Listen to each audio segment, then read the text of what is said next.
அஸ்ஸலாமு அலைக்கும் வரஹ்மத்துல்லாஹி வபரகாத்துஹு. அன்பிற்குரிய சகோதர சகோதரிகளே, இஸ்லாத்தின் பார்வையில் உணவு, உடை, உறைவிடம் என்ற தொடர் உரை நிகழ்ச்சியில் நேற்றைய தினம் பன்றி இறைச்சியை அல்லாஹ் ஹராமாக்கியிருக்கிறான் என்பது குறித்த விவரங்களை பார்த்தோம். இந்த பன்றியை ஹராம் என்று சொல்லும் பொழுது அது குறித்து பேசுகிற 4 வசனங்கள்லையும் லஹ்முல் ஹின்சீர் என்ற வார்த்தையை அல்லாஹ் பயன்படுத்துகிறான். ஹின்சீர் என்றால் பன்றி, லஹ்ம் என்றால் இறைச்சி. பன்றி ஹராம் என்று சொல்லாமல் பன்றியின் இறைச்சி ஹராம் என்று அல்லாஹ் சொல்லியிருக்கிறான்.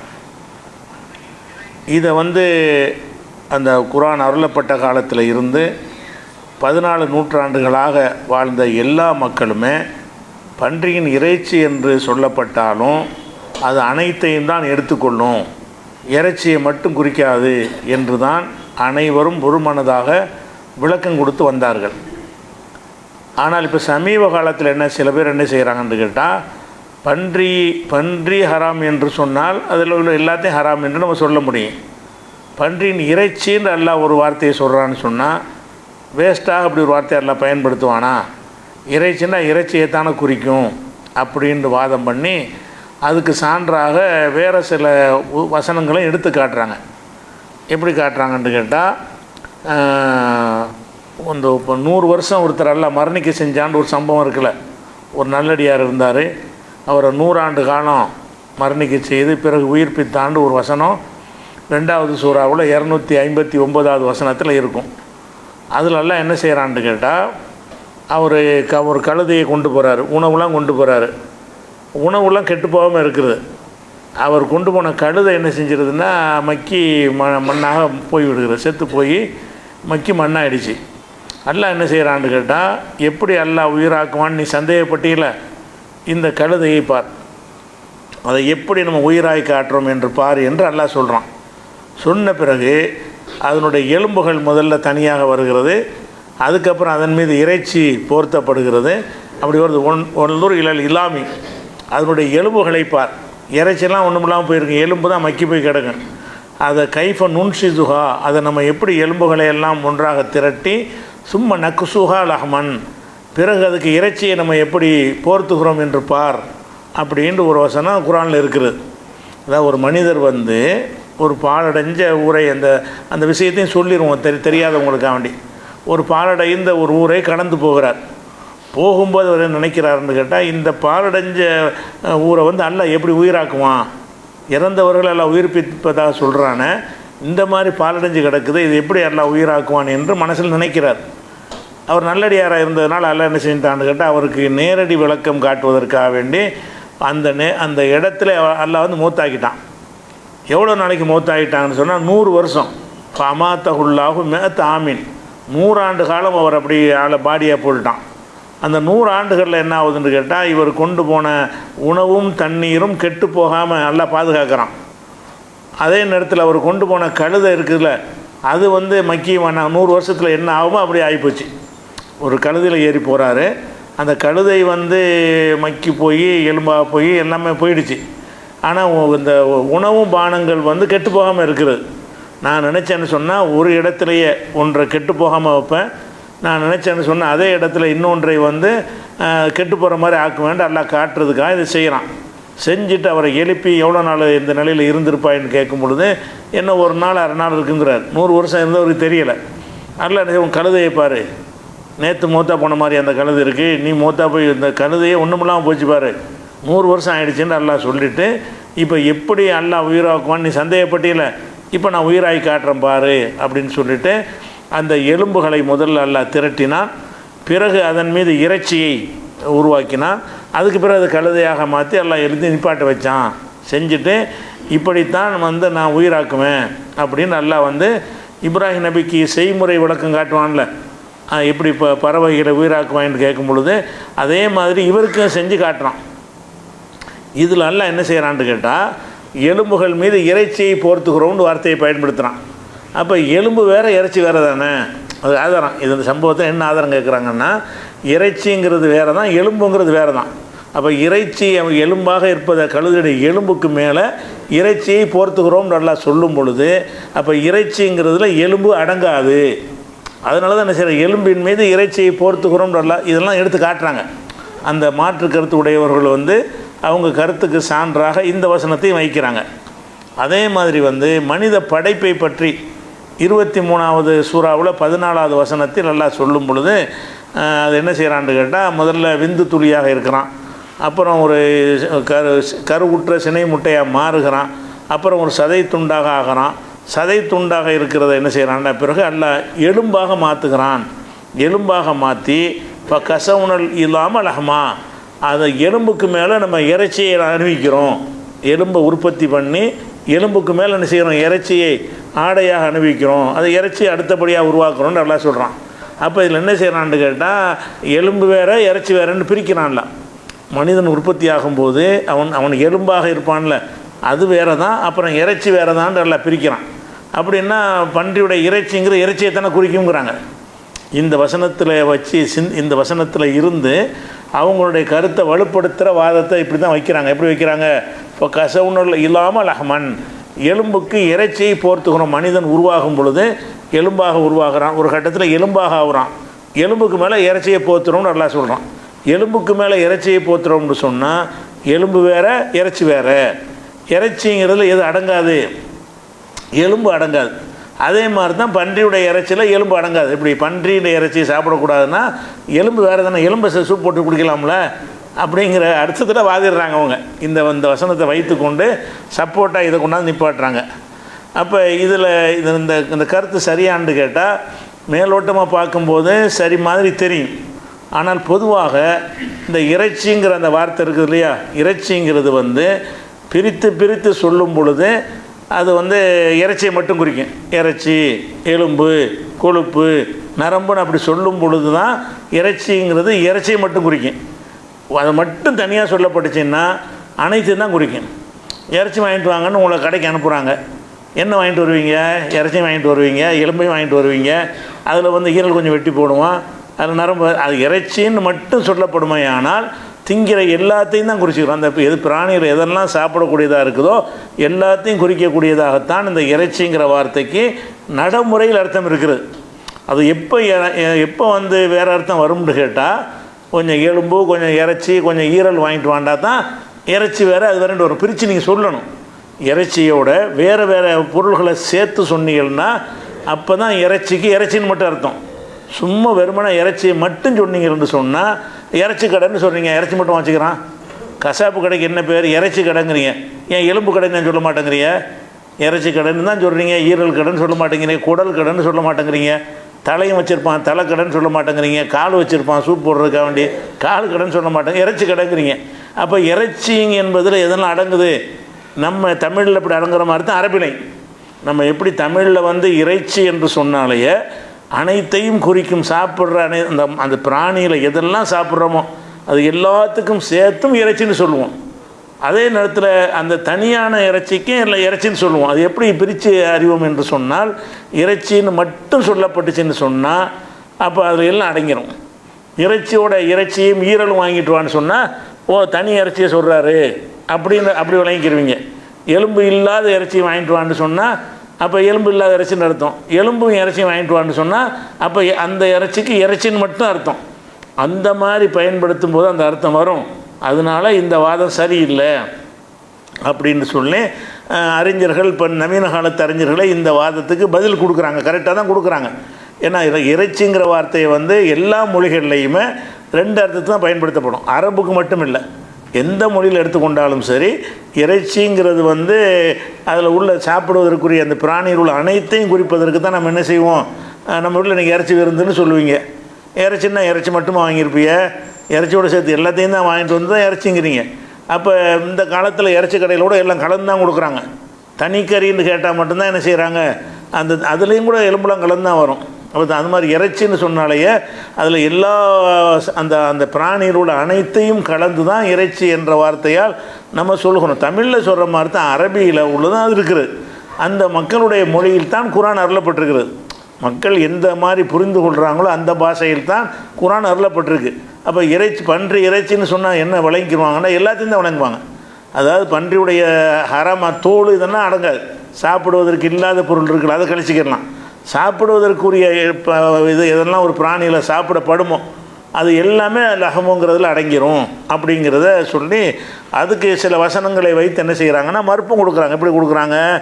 இப்போ நம்ம ஒரு பிராணியை அறுக்கிறோம், குர்பானி அறுக்கும்போது அல்லாஹ் என்ன செய்கிறான்னு கேட்டால் அதை பற்றி பேசும் பொழுது 22:37 வசனத்தில் அல்லாஹ் சொல்கிறான், லையனால் அல்லாஹ லுஹூமுஹா வலா திமாவுஹா, இதனுடைய மாமிசங்களும் இதனுடைய இரத்தமும் அல்லாவை சென்றடையாது, உங்களுடைய இறையச்சம் தான் சென்றடையும்னு சொல்கிறான். இங்கே கொழுப்பையெல்லாம் சொல்லலை, ரத்தமும் இறைச்சியும் தான் சொல்கிறான்.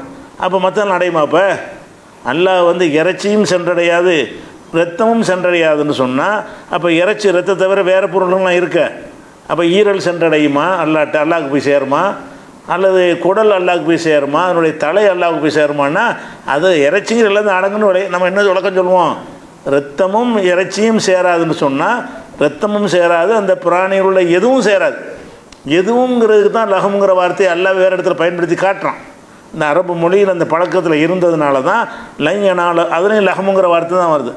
லையனால் அல்லாஹ் லஹமுக்கு பன்மை லுஹும், லையனால் அல்லாஹ் லுஹூமுஹா வலா திமாவுஹா, அந்த பிராணிகளுடைய இறைச்சியும் அல்லாவை போய் சேராது. இறைச்சி சேராதுன்னு என்ன அர்த்தம்? இறைச்சி சேராது, குடல் சேராது, ஈரல் சேராது, எலும்பு சேராது, அதில் உள்ள கொழுப்பு சேராது, அதில் உள்ள ஒவ்வொரு பார்ட்டு இருக்கும்ல, கல்லீரல் சேராது, மண்ணீரல் சேராது, அப்படின்னு எல்லாத்தையும் உள்ளடக்கிற வார்த்தை தான் லஹமுங்கிற வார்த்தை. அப்போ அல்லாஹ் என்ன செய்கிறான்டா, அல்லாட்ட உங்கள் தக்குவா தான் வருமே தவிர இந்த பிராணிகளுடைய எதுவும் வராது என்று சொல்வதற்கு அல்லாஹ் இறைச்சியை பயன்படுத்துகிறான். ரத்தத்தை தனியாக பிரித்து சொல்லிடுறான். ரத்தம்ங்கிறது தனியாக அறுத்து எடுத்துடுறதுனால தனியாக பிரிச்சிடுறோம்ல, அறுத்த உடனே ரத்தம் தனி இறைச்சி தனின்னு ஆகிடுது. அப்போ ரத்தம் இல்லாத அனைத்துக்கும் என்ன பேர்? இறைச்சிங்கிற பேர். அப்போ ரத்தத்தை தவிர உள்ள அனைத்துக்கும் அல்லாஹ் குர்ஆனில் சொல்லும் பொழுது அப்போ இதுவும் குர்ஆன் வசனம் தானப்பா, இது எப்படி வழங்குறீங்க அப்படின்னு அவங்களுக்கு என்ன செய்கிறாங்க, கேட்குறாங்க. அப்போ இறைச்சிங்கிறது எந்த இடத்துல இறைச்சியை மட்டும் குறிக்கும் என்று சொன்னால் இறைச்சியோடு சேர்த்து வேறு வேறு பாட்டுகளையும் சொன்னால் மட்டும்தான். இறைச்சி, எலும்பு, கொழுப்புன்னு சொன்னீங்கன்னா இறைச்சி மட்டும்னு அர்த்தம். இறைச்சி வாங்கிட்டு வான்னு சொன்னால் எல்லாம் சேர்த்து தான் அர்த்தம். அப்போ இறைச்சிங்கிறதுக்கு எப்போ இறைச்சியை மட்டும் குறிக்கிற வழக்கத்தில் இருக்குது என்று சொன்னால் இறைச்சியோடு உள்ள வேறு பொருள்கள் இருக்கும்ல, அதுகளோடு சேர்த்து இறைச்சின்னு குறிப்பிடணும். அப்படி குறிப்பிட்டீங்கன்னா இறைச்சி மட்டும்னு அர்த்தம். அப்படி இல்லாமல் வெறுமனே இறைச்சி என்று சொன்னால் அதில் எதெல்லாம் சாப்பிடுவதற்குரியதாக இருக்குதோ அனைத்துக்கும் உள்ள வார்த்தையாகத்தான் இறைச்சி என்பது பயன்படுத்தப்படுகிறது. அரபு மொழியிலும் பயன்படுத்தப்படுகிறது, உலகத்தினுடைய எல்லா மொழிகள்லையும் பயன்படுத்தப்படுகிறது. அந்த அடிப்படையில் தான் குர்ஆன்லையும் வேறு இடத்துல பயன்படுத்தப்பட்டு இருக்குது இந்த வசனத்தில். அதே மாதிரி இது 22:37 வசனத்தில் இது குர்பானியை பற்றி சொல்லும்போது அல்லாஹ் சொல்லி காட்டுறான். அதே மாதிரி 14 வசனத்தில் என்ன செய்கிறான்னு கேட்டால், நீங்கள் கடலில் பிரயாணம் பண்ணி போகிறீங்க, கடல் அல்லாஹ் உங்களை வசப்படுத்தி தந்திருக்கிறான். எதுக்காக தந்திருக்கிறான்னு கேட்டால் தஅக்குலு மின்ஹு லஹ்மன் தரியா, அந்த கடலிலிருந்து பசுமையான ஒரு இறைச்சியை நீங்கள் சாப்பிடுவதற்காக அல்லாஹ் உங்களுக்கு என்ன செஞ்சுருக்கிறான், வசப்படுத்தி தந்திருக்கிறான் அப்படின்னு இருக்குது. அப்படின்னா அந்த மீன் வகையில் அதனுடைய இறைச்சி மட்டும் தான் நம்ம ஹலாலு. மீனில் முட்டை இருக்கும், மீனில் உள்ள ஈரலுக்கு பெரிய பெரிய மீன்களில், சின்ன மீனில் ஒன்றும் இருக்காது. பெரிய பெரிய மீன்களில் சுறா மீன், அந்த மாதிரி திருக்க மீன், அதெல்லாம் எடுத்துக்கிட்டு என்னென்ன செய்யும், அதில் முட்டைகள்லாம் சேர்த்து தான் இருக்கும். அதுவும் ஹலால் தானே வழங்குகிறோம். அந்த இறைச்சி நாங்கள் சொன்னாலும் அது இறைச்சியை மட்டும் குறிக்காது, மீனில் உள்ள என்னென்னலாம் திங்கிறதுக்குள்ளதாக இருக்க எல்லாம் தான், அது எல்லாத்துக்கும் பேர் தான் லஹமு. ஆனால் எல்லாம் என்ன செய்கிறான்னு கேட்டால், அந்த பசுமையான இறைச்சியை நீங்கள் சாப்பிடுவதற்காக கடலை எல்லாம் உங்களுக்கு வசப்படுத்தி தந்திருக்கிறான். கடலில் நீங்கள் பிரயாணம் பண்ணுறீங்க, வேட்டையாடுறீங்க, எல்லாத்துக்கும் உங்களுக்கு கடலை உங்களுக்கு கண்ட்ரோலில் எல்லாம் தந்திருக்கிறான். எதுக்காக தந்திருக்கிறான் என்று கேட்டால் தஅக்குலு மின்ஹு அதுலேயும் லஹமு தான் வருது. லெமன் தரியா, பசுமையான ஒரு இறைச்சியை நீங்கள் சாப்பிடுவதற்காக வசப்படுத்தி தந்திருக்கிறான் இருக்குது. இந்த இடத்துல இறைச்சிக்கு என்ன அர்த்தம்? எல்லாம்னு அர்த்தம். அந்த மீனில் உள்ள எல்லாமே, அந்த மீனில் செதில் கழிக்க சாப்பிடப்படாத பொருள் இருக்கும்ல, அதை கழிச்சது போக எதெல்லாம் சாப்பிடக்கூடியதாக இருக்குது, மண்டையெல்லாம் சேரும், அதில் கண்ணுலாம் சேரும். அதில் முட்டையோட சில முட்டை இதாக இருக்கும். கெளுத்தி மீன்லாம் என்ன இருக்கும், கெளுத்தி முட்டைன்னு தனியாக விற்பாங்க. அப்போ லஹமுன்னு தானே வந்திருக்கு. இது ஹராமுன்னு யாராவது சொல்லுவாங்களா? இந்த கருத்து உள்ளவங்களாவது ஹராமுன்னு சொல்கிறாங்களா? மீனில் உள்ள எல்லாமே ஹலாலுங்கிறாங்க. ஆனால் அல்லாஹ் லஹமை தான் சொல்கிறான். மீனை ஹலால்னு சொல்லுவோம். என்ன சொல்கிறான்? அது லஹமு இறைச்சி தான் ஹலால்னு சொல்கிறான். இறைச்சிக்கு என்ன அர்த்தம்னு மீனுக்கும் இறைச்சிங்கிற பேர் இருக்குது. மீன் நம்ம இறைச்சி வேறு மீன் ஒன்று நம்ம பிரித்து விளங்கியிருக்கோம்ல. அரபு மொழியில் லஹமுன்னு சொன்னால் எல்லா மாமிசத்துக்கும் லஹமு தான், அது மீன் உள்பட. நம்ம மீனை வந்து இறைச்சின்னு சொல்ல மாட்டோம். நம்ம தமிழ் வழக்கத்தில் அப்படி இல்லை. அரபு வழக்கத்தில் வந்து மீனும் இறைச்சி தான், கோழி கறியும் இறைச்சி தான், மாட்டுக்கறியும் இறைச்சி தான், ஆட்டுக்கறியும் இறைச்சி தான். எந்த பொருளுடைய உயிர் பிராணிகளுடைய சாப்பிடக்கூடிய பொருளாக இருக்குதோ எல்லாத்துக்கும் இறைச்சிங்கிற வார்த்தையை சொல்லுவாங்க. அப்போ இந்த வார்த்தையை வச்சு என்ன செய்கிறாங்கன்னா, லஹமா இறைச்சி, கடல்லேருந்து நீங்கள் இறைச்சி சாப்பிட்றீங்க நல்லா சொல்கிறான்னு கேட்டால் அந்த மீனில் உள்ள எல்லாத்தையும் தான் அது குறிக்கிறது. அதனால நீங்கள் இந்த பன்றி இறைச்சிக்கு மட்டும் அப்படி விளக்கம் கொடுக்குறேன்னு பதில் சொல்கிறாங்க. அந்த பதில் ஏற்புடையதாக இருக்குது. அதே மாதிரி வந்து 35:12 வசனத்தில் எல்லாம் சொல்லி காட்டுகிறான். கடல் 2 கடல் இருக்கிறது. சில கடல்கள் உப்பு கரிக்கக்கூடிய கடலாக இருக்கும், சில கடல்கள் வந்து மதுரமான சுவை உள்ள தண்ணீராக இருக்கும். அதாவது ஆற்று தண்ணி வந்து கடல்களில் சேர்ந்து சேராமல் இருக்கும், சில மாதங்கள் வெடுக்கும், அந்த மாதிரி இருக்கும். அப்போ இந்த தண்ணி வந்து உப்பு இல்லாமல் இருக்குது, அந்த தண்ணி உப்போடு இருக்கிறது, 2 ஒன்று கலக்காமல் இடையில் திரை போடப்பட்ட மாதிரி இருக்குது அப்படின்னு நல்லா சொல்லிவிட்டு, ஒமின் குல்லின் தாக்குலூன ரஹ்மன் தரியா, ஒவ்வொரு கடலில் இருந்தும் நீங்கள் வந்து பசுமையான உணவை நீங்கள் சாப்பிடுகிறீர்கள். அந்த ஒவ்வொரு கடல் நாரி போகாமல் பசுமையாக சாப்பிட்றோம், அதுக்காக சொல்லி காட்டுறான். ஒமின் குல்லின் தாக்குலூன ரஹ்மன் தரியா, பசுமையான இறைச்சியை நீங்கள் அந்த கடல்லேருந்து சாப்பிட்றீங்க, இந்த கடல்லேருந்து சாப்பிட்றீங்க அப்படின்னு சொல்லும் பொழுது இங்கே லஹமுங்கிற வார்த்தை எல்லாம் பயன்படுத்துகிறான்.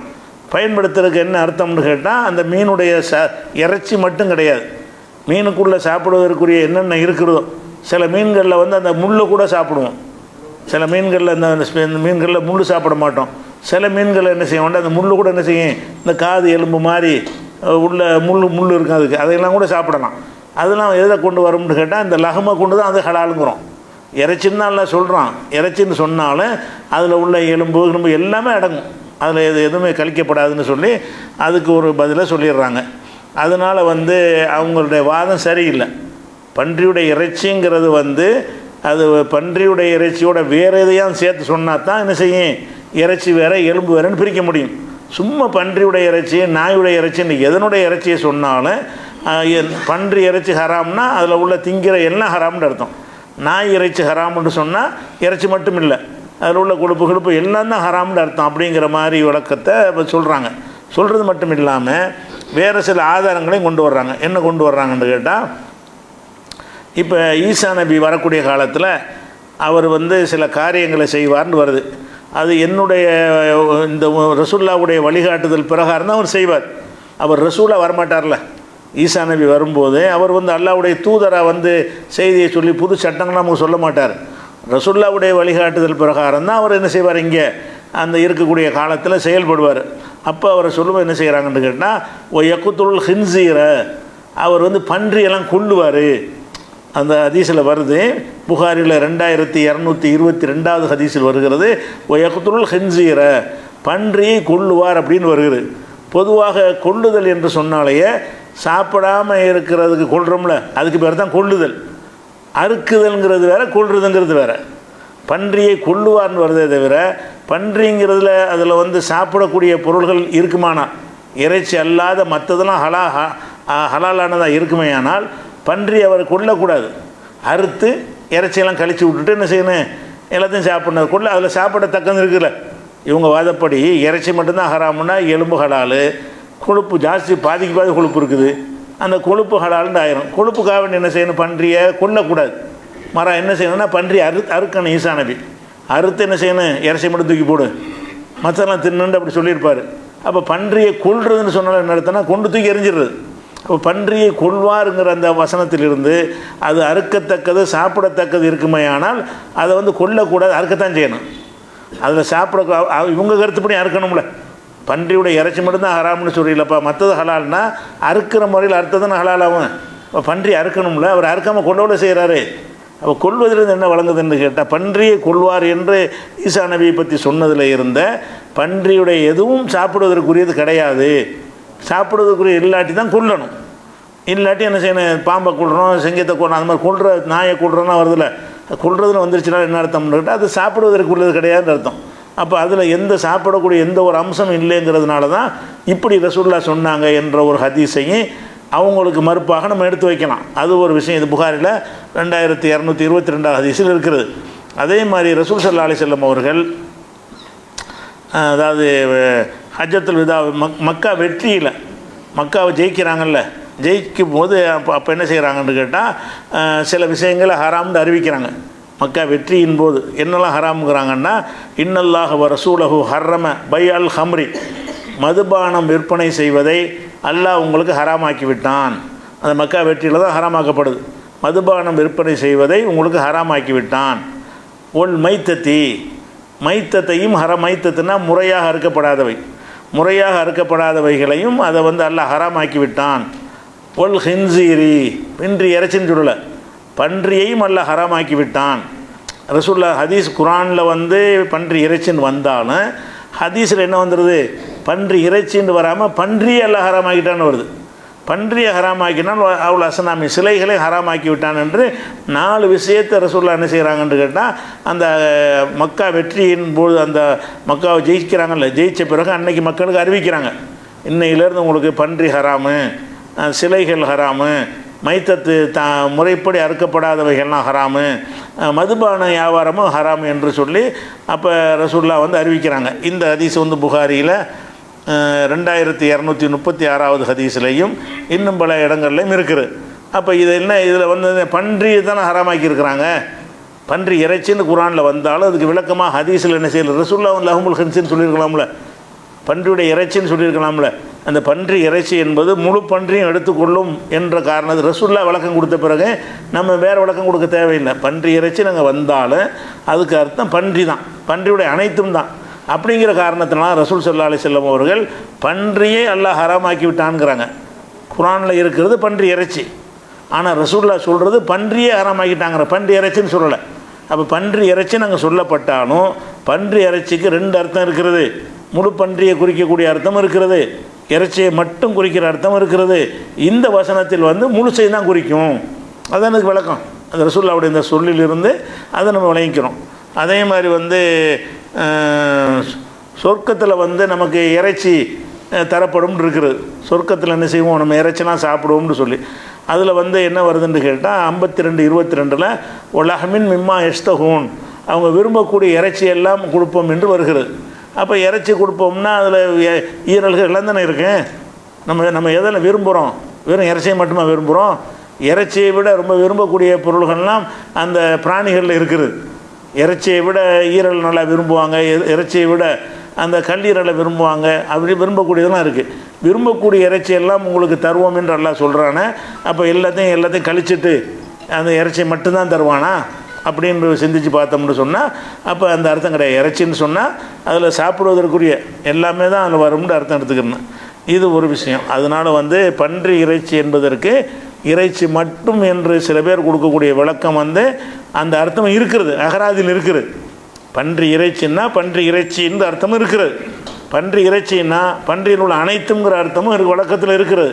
அதில் அல்லாஹ் சொல்வது அனைத்தையும் குறிக்கக்கூடியதை தான் சொல்கிறான் என்பதற்கு வேறு புற காரணங்கள் இருக்கிறது, வேறு ஆதாரங்கள் இருக்கிற காரணத்தினால் பன்றி இறைச்சின்னு சொன்னாலும் எல்லாம் தான், இறைச்சியை தவிர மற்றதெல்லாம் சாப்பிட்றதுன்னு அர்த்தம் வராது. மொத்தமாக அல்லாஹ் ரசூலுல்லாஹ் ஹராமாக்கிட்டாங்க அப்படின்னு விளங்கிக்கிறோம். அடுத்ததாக இந்த பன்றின்னு சொன்னதுனால இந்த பன்றியை பற்றி நீண்ட நெடுங்காலமாக ஒரு ஆராய்ச்சி பண்ணுறாங்க விஞ்ஞானிகள். எதுக்கு ஆராய்ச்சி பண்ணுறாங்கன்னா, அந்த மனிதர்களுக்கு இதயம் செயலிழந்து போயிடுது, ஹார்ட் ஃபெயிலியர் ஆகிடுது, அதோடு செத்துடுறான். அல்லது என்ன செய்கிறாங்கன்னா, அந்த பேஸ்மேக்கருங்கிற ஒரு கருவி மூலமாக ஹார்ட் ஃபங்க்ஷன் பண்ண வைக்கிறாங்க. அந்த இதயம் துடிப்புக்காக வேண்டி இதயம் செத்துருச்சின்னு சொன்னால் அதுக்கு செயற்கையான முறையில் செயற்கை இதயம் மாதிரி பொருத்தி என்ன செய்வாங்க, மிஷின் மூலமாக அந்த ரத்தத்தை பம்ப் பண்ணுற வேலையை செய்யக்கூடிய கருவிலாம் கண்டுபிடிச்சிட்டாங்க. ஆனாலும் அது இதயம் அளவுக்கு செயல்படாது. அவ்வளோ ஒரு கேரண்டியாக சொல்ல இயலாது. ஏதோ ஒரு மாதிரி பரவாயில்லை அப்படிங்கிற அளவில் தான் அது உயிரை காப்பாற்றிக்கிற அளவுக்கு தான் உதவும். அப்படி இருக்கனால என்ன செய்கிறாங்கன்னா, ஆராய்ச்சி பண்ணிகிட்டு இருக்கும் பொழுது அப்போ ஒரு இதயத்தையே ஒரு மனிதனுக்கு இதயம் செயலிழந்து போச்சுன்னு சொன்னால் அடுத்தவனுடைய இதை எடுத்து வைக்கவும் முடியாது. ஏன்னா அடுத்தவனுடைய இதை எடுத்து அவன் செத்து போயிடுவான்ல. இப்போ கிட்னின்னா 2 கிட்னி இருக்குது. கிட்னி போச்சுன்னா ஒருத்தன்ட்ட கிட்னி வாங்கலாம். ஏன்னு கேட்டால் எல்லாருக்கும் எல்லாம் 2 கிட்னியை கொடுத்துருக்குறான்.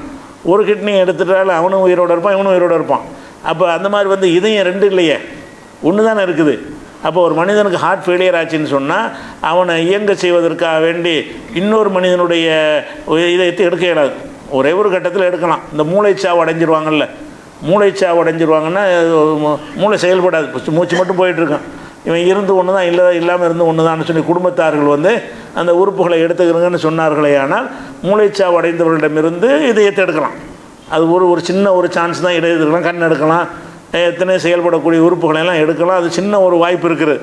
ஆனால் மனிதர்களுக்கு இந்த இதயம் செயலிருந்து போகக்கூடிய நோய் அதிகரித்து வர்றதுனால வேறு ஏதாவது மிருகங்களுடைய இதயத்தை நம்ம பொருத்த முடியுமான்னு சொல்லி ஆய்வு செய்கிறாங்கன்னு சொன்னால் அதை வந்து நீண்ட காலமாக 25 வருஷமாக அதை ஆய்வு செஞ்சு ஒவ்வொரு பிராணியிட இதயத்தையும் எடுத்து மனித இதயத்தையும் எடுத்து ரெண்டுடைய தன்மைகளையும் கம்பேர் பண்ணி பார்த்து இந்த இதயத்துக்கும் செட் ஆகுமா அப்படின்னு பலவித சோதனைகள் பண்ணி பார்த்துட்டு கடைசியாக போன வருஷம் 2022 என்ன முடிவுக்கு வர்றாங்கன்னு கேட்டால் பன்றியுடைய இதயம் மனுஷனுக்கு மேட்ச் ஆகும். மற்ற எந்த பிராணியுடைய இதயத்தை விட பன்றியுடைய இதயத்தை பொருத்தணும் என்று சொன்னால் அது மனித இதயம் மாதிரி என்ன செய்யாது, ஓரளவுக்கு செயல்படும் அப்படின்னு கண்டறிந்தாங்க. அதே நேரத்தில் வந்து அந்த பன்றிங்கிறது வேறு ஒரு இனமாக இருக்கிறதுனால அதை வந்து உடம்பு ஏற்றுக்கொள்ளாமல் ஒவ்வாமையில் தள்ளி விட்டுரும். அதுக்காக என்ன செய்கிறாங்கன்னா அந்த பன்றியுடைய இதயத்தில் வந்து சின்னதாக மரபணு மாற்றம் செஞ்சு, அதாவது மனிதன் மாதிரி ஏமாத்துற மாதிரி, நம்ம இதுதான் மனிதனுக்கு என்ன செய்யணும், மனித உடம்பு வந்து நம்மளை சேர்ந்தது தான் சொல்லணுமா, அதுக்கு தகுந்த மாதிரி ஏமாற்றக்கூடிய வகையில் ஒரு மரபணு மாற்றம் செஞ்சு அந்த இதயத்தை மனுஷனுக்கு பொருத்தலாம் என்பதை கண்டறிகிறாங்க. கண்டறிஞ்சு 2022ஆம் ஆண்டு 7ஆம் தேதி 2022 ஜனவரி 7ஆம் தேதி என்று ஒரு டேவிட் பென்னட்னு ஒரு நோயாளி, அவருக்கு ஹார்ட் ஃபெயிலியராக போச்சு. கருவிகள் மூலமாக அவரை ஆஸ்பத்திரியில் வச்சு என்ன செய்கிறாங்க, வந்து இயக்கிக்கிட்டு இருக்கிறாங்க. அப்போ அவருக்கு என்ன செய்யணும்னு கேட்டால் அவருடைய குடும்பத்தார் சம்மதமெல்லாம் பெற்று அரசாங்கத்தில் முறையாக அனுமதியெல்லாம் பெற்று இந்த பன்றி இதயத்தை இவருக்கு வைக்கலாமா என்று வைக்கலான்னு முடிவு செஞ்சு வைக்கிறாங்க. வச்சாங்கன்னு சொன்னால் கிட்டத்தட்ட ஒரு அந்த இதயத்தை பொருத்திடுறாங்க. இதயத்தை பொறுத்து ஆஸ்பத்திரி டிஸ்சார்ஜ் பண்ணிடுறாங்க. அது மனித மாதிரி அவர் செயல்படுது இல்லாமல் பன்றியுடைய இதயம் அங்கே வச்ச உடனே அது மனிதனுடைய இதயம் எந்த அளவுக்கு பம்ப் பண்ணுமோ, எந்த அளவுக்கு ஒர்க் பண்ணுமோ அதே மாதிரி செயல்படுகிறது. சின்னதாக ஒரு மரபணு மாற்றம் மட்டும் அதில் செய்கிறாங்க. அப்படி எடுத்து பொருத்த முடியாது. அது மனிதனுடைய உடம்புக்கு ஏற்றுக்கொள்ளக்கூடிய வகையில் அது விஞ்ஞானம் பெரிய மரபணு எப்படி மாற்றுறாங்கன்னு நமக்கு தெரியல. அது கூட மறுபடி மாற்றுவாங்க. மாற்றி என்ன செய்கிறாங்கன்னா அதை பொருத்துறாங்க. பொருத்தினவுன்னு அவர் என்ன செய்கிறான்னு கேட்டால் 2 மாதம் உயிர் வாழ்கிறார். 2 மாதம் உயிர் வாழ்ந்து இப்போ மார்ச் மாதம் என்ன செய்கிறாரு, மரணிக்கிறார். அப்போ இந்த 2 மாதத்துக்கு அவருடைய உயிரை தக்க வச்சிருக்கல.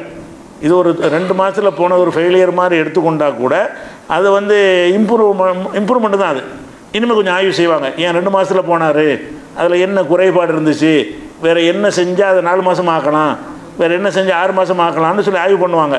அப்போ அந்த மனிதனுடைய ஒரு தன்மை, மனிதனுடைய இதயமும் பன்றியுடைய இதயமும் ஒரே மாதிரி இருக்கும்போது அது என்ன செய்யும், நிறைய பன்றிகள் வந்து தேவைப்படலாம் கூட, அல்ல கூட அதுக்காக கூட செஞ்சுருக்கலாம். நாளை பின்ன என்ன செய்யும், இதய நோய்கள் பெருகிக்கிட்டு வரப்போகுதில்ல. மனிதர்களுக்கு இதய நோய் வந்து ஜாஸ்தியாகிட்டு போகுது. அன்றைக்கி இருந்ததை விட இன்றைக்கி அதிகமாக வந்து ஹார்ட் பிரச்சனை எல்லாருக்குமே இருக்குது. உணவு பழக்கம், உழைப்பு இல்லாமல் போகிறது, நவீன காலத்தினுடைய இந்த வாழ்க்கை முறையினால் நிறைய பாதிப்புகள் இருந்து கொண்டிருக்கிறது. அந்த வகையில் பார்க்கும் பொழுது பன்றியுடைய இதயம் நம்ம இதயத்துக்கு மேட்சாக இருக்கிறது அப்படிங்கிறத நெஞ்சாங்க கண்டறிஞ்சு சோதனையில் வெற்றியும் பெற்றிருக்கிறாங்க. அப்போ நம்ம இனத்தை நம்ம சாப்பிட முடியாதுல்ல, மனுஷன் திங்க முடியாது தானே. இந்த பன்றியை ஹராமாக்குனது இது கூட ஒரு காரணமாக நம்ம சொல்லிக்கலாம். பன்றியை நம்மளே மனுஷன் திங்கக்கூடாதுல்ல. ஏன் திங்கக்கூடாதுன்னா நம்ம இனத்தை நம்ம சாப்பிடக்கூடாது. ஏறக்குறைய பன்றி வந்து நம்ம இனம் மாதிரி தான் இருக்குது. 2 வகையில், இதய வகையில் எடுத்துக்கிட்டாலும் இந்த தோல் அது மாதிரி தான் இருக்குது. தோல் வந்து நமக்கு மனுஷனுக்கு உரிச்சு எடுக்க முடியாதுல்ல, அது மாதிரி பன்றிங்க உரிச்சு எடுக்க முடியாது. ஆடு மாடு உரிச்சு எடுக்கிற மாதிரி எடுக்க முடியாது, மனுஷனுக்கு உரிக்க முடியாது. அப்போ இந்த ஏறக்குறைய இந்த பன்றிங்கிறது மனிதனுடைய ஒரு தன்மை பெற்றதாக இருக்குது அப்படிங்கிற ஒரு காரணமும் கூட இதுக்கு இருக்கலாம். இது நல்ல காரணத்தை சொல்லலை. அதுபோக என்ன செய்யணும், ரத்தத்தை ஆய்வு பண்ணுறாங்கன்னா இப்போ ரத்தம் செலுத்த வேண்டிய தேவை ஏற்படுது. இப்போ நவீன காலத்தில் வந்து ரத்தம் செலுத்த வேண்டிய அவசியம் ஏற்படுது. ஒரு ஆப்ரேஷன் பண்ணும் பொழுது, ஒரு பிரசவ நேரத்தில், ஒரு ஆக்சிடெண்ட் ஏற்படும் பொழுது ரத்தங்கள் அதிகமாக வெளியேறிடும்னா கொஞ்ச நேரம் அவனை தக்க வைப்பதற்காக என்ன செய்யணும், வேற ஆளுடைய ரத்தத்தை தான் செலுத்த வேண்டி இருக்குது.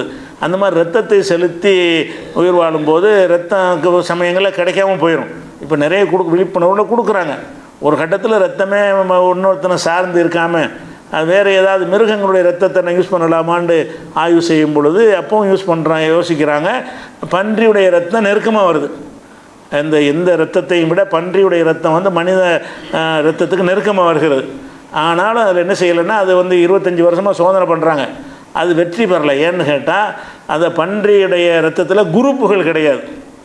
மனித ரத்தத்திலேயே பி பாசிட்டிவ் உள்ளவனுக்கு ஓ பாசிட்டிவ் கொடுக்க முடியாத, மனித ரத்தத்தையே கொடுக்குறா இருந்தால் கூட ஏன் குரூப்புடைய மனிதனுடைய ரத்தத்தை தான் கொடுக்க முடியுமே தவிர இன்னொரு ரத்தத்தை கொடுக்க முடியாது. அப்போ வந்து பன்றியுடைய இதில் வந்து ஒரே குரூப்பாக தான் இருக்குது. அப்போ அதில் இந்த ஏபி அந்த மாதிரி பி பாசிட்டிவ் ஓ பாசிட்டிவ்லாம் சொல்கிறாங்களே, அந்த வகைகள் இரத்த வகையுடைய குரூப்புகள் வந்து அதில் பிரிக்க முடியலை. அதனால அது ஃபெயிலியர் ஆச்சு. பன்றிய ரத்தத்தை வந்து செலுத்த முடியுமான்னு ஆராய்ச்சியெல்லாம் பண்ணிவிட்டு இதில் வந்து குரூப் இல்லாத காரணத்தினால அதில் எப்போ செலுத்த முடியும்? பன்றியில் ஏ, சில பன்றிகளுக்கு பி, சில பன்றிகளுக்கு ஓன்று இருந்தால் தான் என்ன செய்யணும், அதை பிரித்து எடுத்து ஓ பன்றியை ஓ மனுஷனுக்கு பொருத்த முடியும். இப்படி எடுத்தால் என்ன இல்லை, அது பயன் இல்லை. ஆராய்ச்சினா பண்ணினாங்க, இல்லை நெருக்கமாக இருக்கிறது, அந்த குரூப் மட்டும் இல்லை, நெருக்கமாக இருக்கிறது. மனித ரத்தம் வந்து வகை வகையால் பிரித்து வச்சுருக்கிறான். எல்லாம் ஒரே மனிதராக இருந்தாலும் என் ரத்தம் வேறு உங்கள் ரத்தம் வேறையாக இருக்கிறது. அப்போ அந்த குரூப்புடைய ரத்தத்தை செலுத்தினா மட்டும்தான் அதை உடம்பு ஏற்றுக்கிறோம். குரூப் மாறி போச்சுன்னா அந்த உடம்பு ரிஜெக்ட் பண்ணிடும், உயிருக்கு ஆபத்தாக போயிடும். அந்த மாதிரி இருக்கிறதுனால அந்த ரத்தத்தையும் சோதனை பண்ணி இப்போதைக்கு அந்த குரூப் இல்லாதனால சாத்தியம் இல்லைன்னு வச்சுருக்கிறாங்க. ஆனாலும் மேலும் ஆய்வுகள் தொடர்கின்றன. அதை குரூப்பாக மாற்றுறதுக்கு ஏதாவது டெக்னிக் இருக்குமா, வேறு என்னமாவது செய்யலாமான்னு ஆராய்ச்சியில் இருக்கிறாங்க. அப்போ இந்த ரத்தமும் நெருக்கமாக இருக்குங்கிறான். ரத்தம் மனுஷ ரத்தமும் பன்றி ரத்தமும் நெருக்கமாக இருக்கிறது. மனிதனுடைய இதயமும் பன்றி இதயமும் அப்படி ஓரளவுக்கு நெருக்கமாக இருக்கிறது.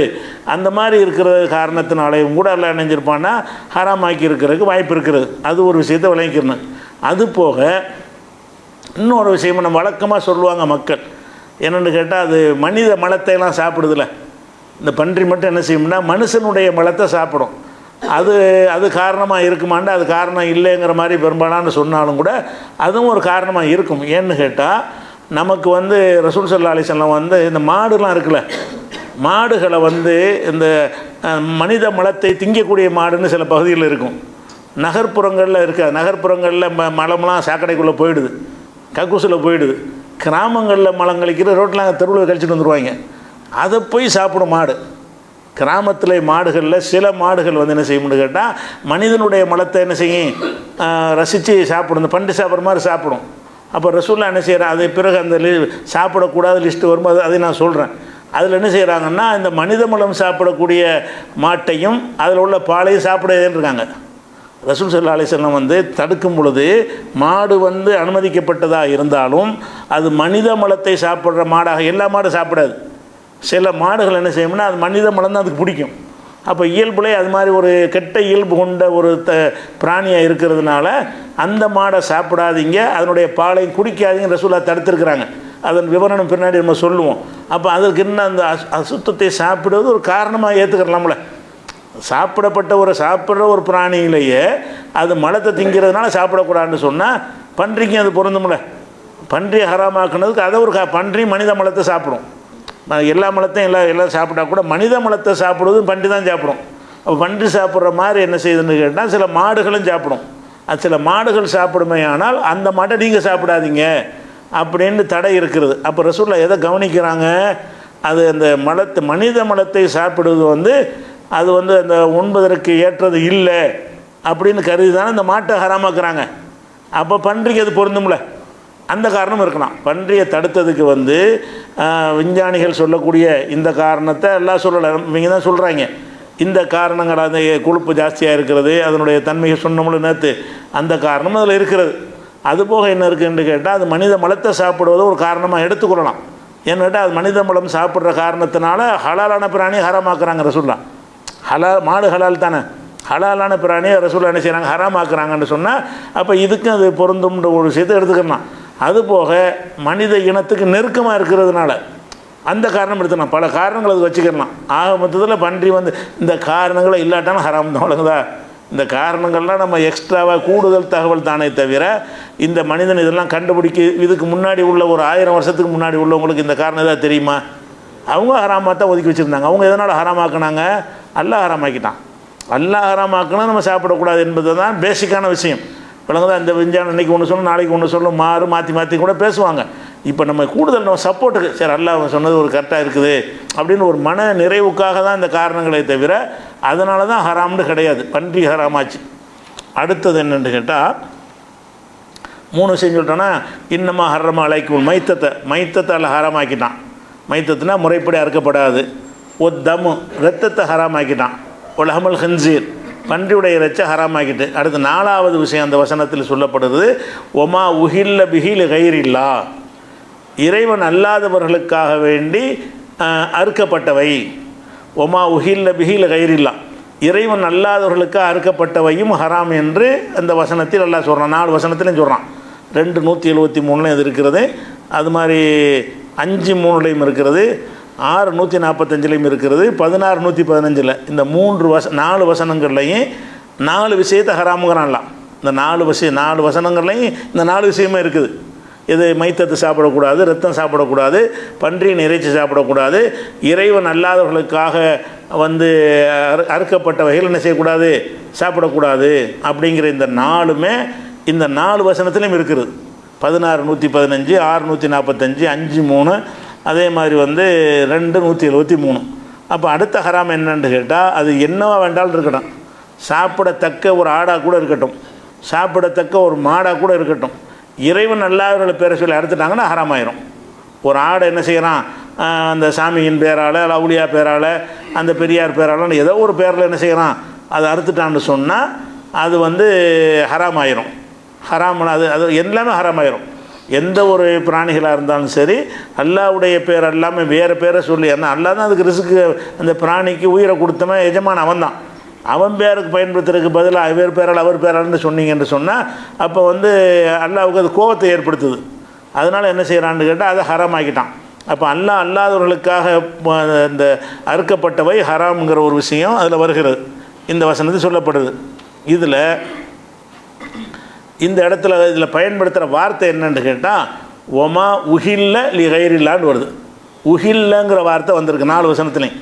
இந்த உஹில்லங்கிற வார்த்தை நேரடியாக அறுக்கப்பட்டதுங்கிற அர்த்தத்துக்குரியது சொல்லும் கிடையாது, படையில் செய்யப்படுற அர்த்தமும் கிடையாது. உஹில்லவுக்கு நேரடி அர்த்தம் என்ன, நடைமுறை அர்த்தம் என்ன அப்படின்னு பார்த்தீங்கன்னு சொன்னால், அதாவது இந்த உஹில்ல என்பது என்னன்னு கேட்டால் ஒரு சத்தம் போட்டு யாருக்கு அறுக்கிறாங்களோ சத்தம் போட்டு பேரை சொல்லி அறுப்பாங்களாம். ஒரு ஆடு மாடு அவங்க அந்த கால ஜாகிலியாக்கள் அறுக்கும் பொழுது சத்தமிடப்பட்டவைன்னு அதுக்கு அர்த்தம், நேரடி அர்த்தம். சத்தம் போட்டு தான் அறுப்பாங்களாம். என்ன லாத்து உஸான்னு இந்த தெய்வங்கள் பேரை சொல்லி அறுப்பாங்களாம். அப்படி சொல்லி அறுக்கும்போது சத்தம் போட்டுட்டு அறுப்பாங்களாம். அவங்க சத்தம் போட்டு அறுக்கிறதுனால நல்லா என்ன செய்கிறான்னு கேட்டால் சத்தம் போடப்பட்டவைன்னு சொல்லிட்டான்.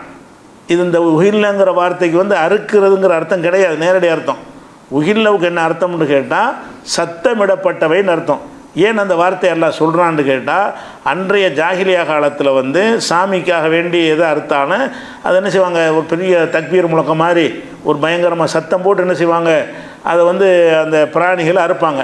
அந்த சத்தம் போட்டு அறுத்ததுனால இந்த வார்த்தைக்கு என்ன அர்த்தமாக மாறிக்கிருச்சு, பிறகு அறுக்கிறன்னு அர்த்தமாக மாறிக்கிருச்சு. துவக்கத்தில் அதனுடைய அர்த்தம் சத்தமிடுதல் தான். சில வார்த்தைக்கு அகராதியில் ஒரு அர்த்தம் இருந்தாலும் சில நடைமுறையில் என்ன செய்ய அர்த்தம் மாறிக்கிறோம். அகராதியில் ஒரு சொல்லுக்கு ஒரு அர்த்தம் வச்சுருப்பாங்க, ஆனால் அந்த சொல்லுடைய அர்த்தம் என்ன செய்யும்னு கேட்டால் சில நடைமுறைகளை அடிப்படையாக வைத்து வேறு ஒரு அர்த்தத்துக்கு மாறிடும். அந்த மாதிரி மாறின ஒரு சொல்லு இது. உஹில்லவுக்கு நேரடி அர்த்தத்தில் அறுத்தலுங்கிற அர்த்தம் கிடையாது. ஆனால் சத்தமிட்டு அவங்க அறுத்த காரணத்தினால அந்த அறுக்கிறதுக்கு இந்த வார்த்தை யூஸ் பண்ண ஆரம்பிச்சிட்டாங்க. உஹில்லன்னா சத்தமிடப்பட்ட வேண்டாலும் சும்மா சத்தம் போடுறதெல்லாம் அது செய்ய மாட்டாங்க. ஒருத்தன் கத்திர பிஸ்மில்லான்னு சத்தம் போடுறான், அப்போ அது ஹராமாயிருமா? அப்போ உஹில்லங்கிறதுக்கு சத்தம்னு அர்த்தமாக இருந்தாலும் இவர்கள் சத்தம் போட்டு அர்த்தம் கொண்டு இருந்த காரணத்தினால இந்த உஹில்லங்கிற வார்த்தை எதுக்கு உள்ள அர்த்தமாக மாற்றி விட்டார்கள் என்று சொன்னால் அரபுகளை அறுக்கிறதுக்கு தான். உஹில்லன்னு அறுத்துரு. இப்போ இந்த வசனத்தில் என்ன வருதுன்னா, இறைவன் அல்லாதவர்களுக்காக அறுக்கப்பட்டதுன்னு அர்த்தம் வருது. இந்த உஹில்லவுக்கு என்ன அர்த்தம் என்பதை நாம் ஒரு முக்கியமான ஒரு ஆய்வு சம்மந்தப்பட்ட ஒரு விஷயமா இருக்கனால தஃப்சீர்களை மையமாக வச்சு சொல்லிட்டு இந்த வேறு விஷயத்துக்கு நான் வர்றேன். முக்கியமான டாபிக் அதில் இருக்குது. அதில் ஷவுகானியுடைய தஃப்சீர் ஃபத்துஹுல் கதீர், அதில் என்ன செய்கிறாருன்னு கேட்டால் ஒல் முராது ஹுனா, இது இறைவன் அல்லாதவர்களுக்காக சத்தமிடப்பட்டவைன்னு வருதுல்ல, அதுக்கு என்ன கருத்து என்று சொன்னால், மா துக்கிர அலைஹி இஸ்முல்லாஹி இஸ்மு கைரில்லாஹி, கல்லாத்தி ஒல் உஸ்ஸா, லாத்து உஸ்ஸா போன்ற தெய்வங்கள் பெயரை எதன் மீது சொல்லி அறுக்கிறார்களோ அதுக்கு பேர் தான், அதான் இதுக்கு அர்த்தம் அப்படின்னு சொல்லிட்டு, இதாக்கான தாபிஹு மஜூசியன், அறுக்கிறவன் மஜூசியாக இருப்பானேயானால், மஜூசியானா நெருப்பு வணங்கி அப்படி இருப்பானேயானால், அல்லது அவன் சிலை வணங்கியாக இருப்பானேயானால், இப்படிப்பட்டவர்கள் அறுத்தாங்கன்னா அது ஹராம் ஆயிரும். அதுக்காகத்தான் அந்த வார்த்தை எல்லாம் சொல்கிறான்னு சொல்கிறாரு. அப்போ மா உஹில்ல என்பதற்கு என்ன அர்த்தம்னு சொன்னால், இறைவன் அல்லாதவர்களுக்காக அறுக்கப்படுவது அப்படிங்கிற அர்த்தம் தான் அதில் இருக்குதுங்கிறத இதில் ஃபத்துல் கதீருங்கிற நூலில் சவுகானிங்கிறவர் சொல்கிறார். அதே மாதிரி இப்னு கசீர் அந்த வார்த்தைக்கு அர்த்தம் செய்யும் பொழுது, கதாலிக்க ஹர்ரம் அலைஹிம் மா உஹில்ல பிஹில் கைரில்லா, இறைவன் அல்லாதவர்களுக்காக சத்தமிடப்பட்டவையும் அவங்களுக்கு ஹராம் என்று அல்லாஹ் இதுங்க சொல்கிறான். ஓஹுவ, இதுக்கு அர்த்தம் என்னன்னு கேட்டால், மா துபிக அலா கைரி இஸ்மிஹி தாலா, இறைவன் அல்லாத பெயரால் அறுக்கப்பட்டது. துபிகன்னு வருது, இந்த உஹில்லன்னு வந்தாலும் என்ன செய்கிறது, இறைவன் அல்லாத பெயரால் அறுக்கப்பட்டதை தான் அது குறிக்கும் அப்படின்னு சொல்கிறாங்க. அப்போ மா உஹில்லன்னு அந்த குரானில் வந்தாலும் அதுக்கு நேரடி அர்த்தம் என்னென்னு கேட்டால் அறுக்கப்பட்டதை தான் அது குறிக்கும்னு வந்துருச்சு. அதே மாதிரி இப்னு கசீரில் அந்த கருத்தை சொல்லிடுறார். அதே மாதிரி அஹ்காமுல் குரானில் ஜஸ்ஸாஸுங்கிறவர் சொல்கிறாரு, ஒலா ஹிலாஃப பைனல் முஸ்லிமீன, இந்த மா உஹில்ல பிஹி என்பதற்கு முஸ்லீம்கள் மத்தியில் எந்த கருத்து வேறுபாடும் கிடையாது. என்ன கருத்து வேறுபாடுனா, அன்னல் முராத பிஹி அஸ்ஸபீஹத்து, இதை கொண்டு கருத்து அறுக்கிறது தான், கத்தியால் அறுக்கிறதை தான் இது குறிக்கிறது. இறைவன் அல்லாதவர்களுக்காக அறுக்கப்பட்டவைன்னு அர்த்தம், அறுக்கிறது தான் குறிக்குமே தவிர இதில் வேறு அர்த்தம் கிடையாது என்று எல்லா உம்மத்தும் சேர்ந்து சொல்கிறாங்கங்கிறார். ஹிலாஃபே இல்லைங்கிறார். உலா ஹிலாஃபை, எந்த மாற்று கருத்தும் கிடையாது. பைனல் முஸ்லிமீன, முஸ்லீம் அறிஞர்கள் மத்தியில் கருத்து வேறுபாடு கிடையாது.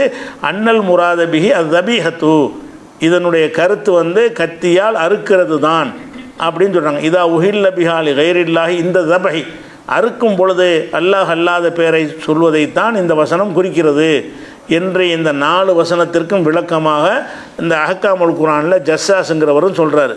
அதே மாதிரி இதை மதரசாக்களில் ஓதி கொடுப்பாங்க, தஃப்சீர்னு சொல்லி எல்லா மதரசாக்களையும் 4வது ஜும்ராவில் ஓதி கொடுப்பாங்க. ஜலாலைன்னு குரானுடைய தஃப்சீர்னால அதுதான் பள்ளிக்கூடத்தில் படித்து கொடுப்பாங்க.